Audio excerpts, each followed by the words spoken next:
Amateurs de Kuba, amateurs de gobelins, bienvenue sur la chaîne du Meeple Reporter. Aujourd'hui, on va découvrir Horde de Bragelonne Games, un petit jeu où tous les coups seront permis pour devenir le roi des gobelins.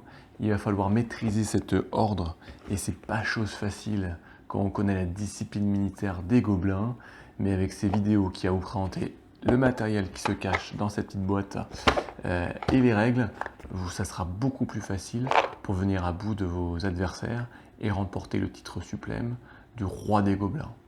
Alors, que va-t-on retrouver dans la petite boîte de Horde? Regardons tout ça. Alors, c'est une boîte qui est bilingue. Vous allez retrouver les règles en français et les règles en anglais. Donc, à vous de choisir la langue qui vous correspond le mieux. Moi, ça sera le français.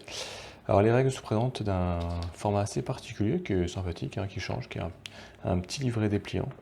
Et vous allez voir, les règles tiennent, voilà, exactement en 4 petites pages. C'est très court, c'est très simple. C'est vraiment un petit jeu qui va très vite, puisque derrière, en verso, vous aurez un rappel de vos différentes cartes. C'est une bonne petite aide de jeu pour vous aider à vous souvenir des pouvoirs de chaque carte, comme nous allons le voir. Puisqu'ensuite, c'est un jeu de cartes, donc vous allez retrouver ici des cartes, exactement en fait. Il y a 4 clans. On va en prendre un, ici le clan bleu, elles sont toutes pareilles, donc là c'est le clan bleu. Dans chaque clan, vous avez 12 cartes différentes. On va les regarder ensemble, là ce sont des gobelins sympathiques, là une bombe, une sorte de drapeau, bannière, voilà. Ici un gobelin avec un marteau, une petite gobeline, les frères jumeaux, le gros gobelin. Voilà, vous avez une sorte de mage. Vous avez 12 cartes comme ça, donc vous retrouvez qui sont toutes identiques et c'est les 12 mêmes après dans chaque couleur. C'est des clans.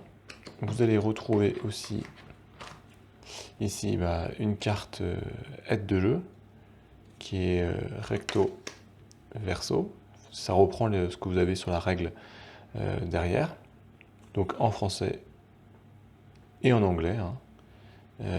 C'est ici, voilà, ici j'ai en anglais, puisque c'est des boîtes bilingues.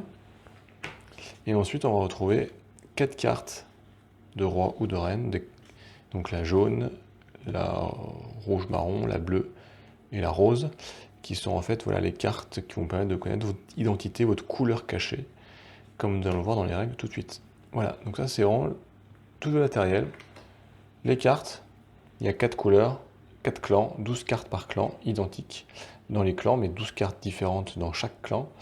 Vos 4 cartes de couleur, les petites têtes de jeu et les règles. Et avec ça, vous avez tout le matériel de Horde de Bragelonne. Comment se déroule une partie de Horde? Prenons le cas d'une partie à 3 joueurs. Vous allez récupérer les 3 cartes, roi et reine des couleurs. Donc là, j'ai écarté la couleur jaune. Ces cartes, vous allez les mélanger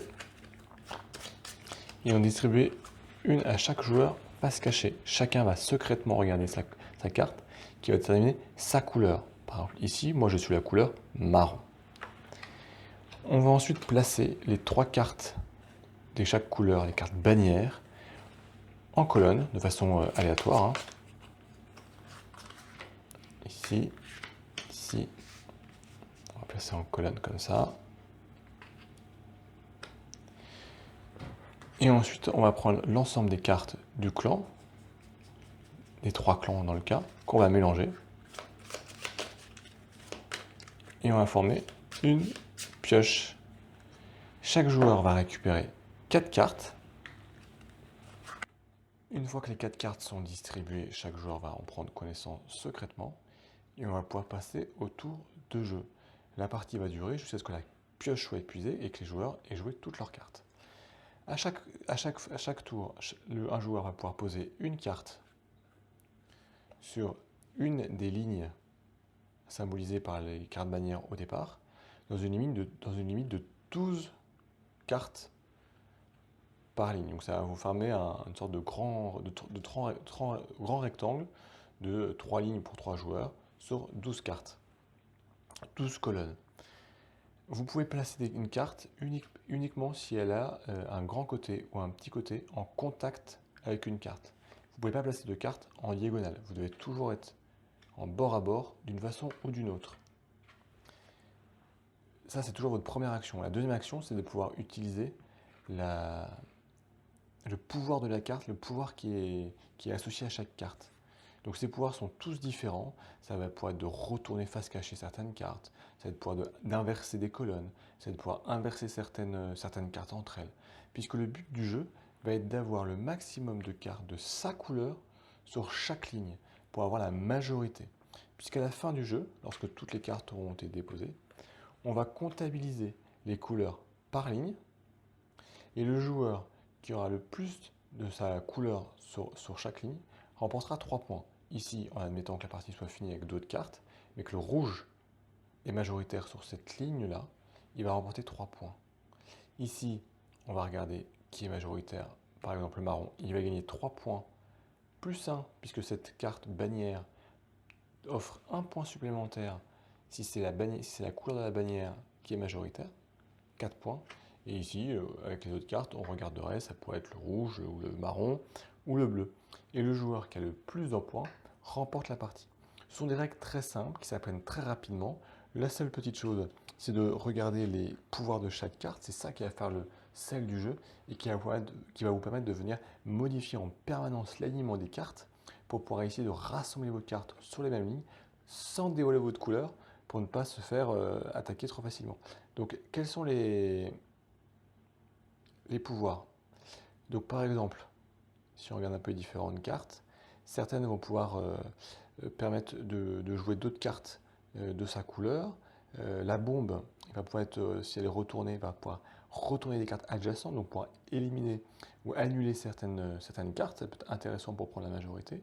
La bannière qui a un pouvoir passif, c'est celle qui vous donne un point supplémentaire si c'est la bonne couleur sur la ligne qui est majoritaire. Le marteau va pouvoir en fait vous permettre d'attaquer une autre carte et de la retourner, etc., etc. Vous avez certaines cartes comme le gros qui est lui, vous ne pouvez pas la bouger. Une fois qu'elle est placée, elle ne pourra jamais la déplacer, jamais la retourner. Donc c'est une carte qui va venir embêter. Il y a des cartes comme la guérisseuse qui permettent de remettre face active si les cartes ont été retournées, etc. Voilà. Donc chaque carte a son pouvoir. Et c'est là qu'il va falloir bien étudier pour pouvoir venir essayer de profiter du pouvoir de la carte à son avantage pour venir ici, sur chaque ligne, aligner le maximum de cartes de sa couleur et pour remporter les 3 points de victoire par ligne. Comme je disais, le joueur qui a le plus de points de victoire lorsqu'une fois que toutes les cartes ont été jouées, remporte la partie. Des règles simples, des règles courtes qui vous permettent de très bonnes parties à enchaîner. Et bien voilà, on a fait le tour de cette petite boîte de Horde, hein, la présentation du matériel, les règles, donc il n'y a plus aucun secret, vous pouvez vous lancer dans le combat, dans la baston, je ne sais pas qu'est-ce qu'il faut employer comme terme, tellement cette horde est difficile à maîtriser, mais en tout cas il y aura un seul vainqueur, un seul qui deviendra le roi des gobelins. C'est un excellent petit jeu d'ambiance qui va pouvoir animer vos soirées entre copains, entre amis, en famille. Vous allez pouvoir vraiment faire de jolies choses, un jeu à rôle caché, hein, puisque vous aurez vos couleurs sans savoir qui est qui. C'est aussi ça l'intérêt du jeu, c'est de découvrir qui est qui pour venir le contrecarrer. C'est des petites parties très rapides qui vous permettront de les enchaîner en attendant l'heure du dîner ou justement après l'heure du coucher. En tout cas, c'est vraiment une petite réussite, un petit jeu sympathique que vous pouvez glisser sous le sapin en cette période de Noël. Ça prendra pas beaucoup de place et ça fera un grand plaisir. En tout cas, n'hésitez pas vous à donner votre avis sur ce jeu, à commenter la vidéo, à la partager, à liker, à vous abonner à la chaîne du Beeple Reporter si ce n'est pas déjà fait. Et on se retrouve très vite pour de nouvelles vidéos.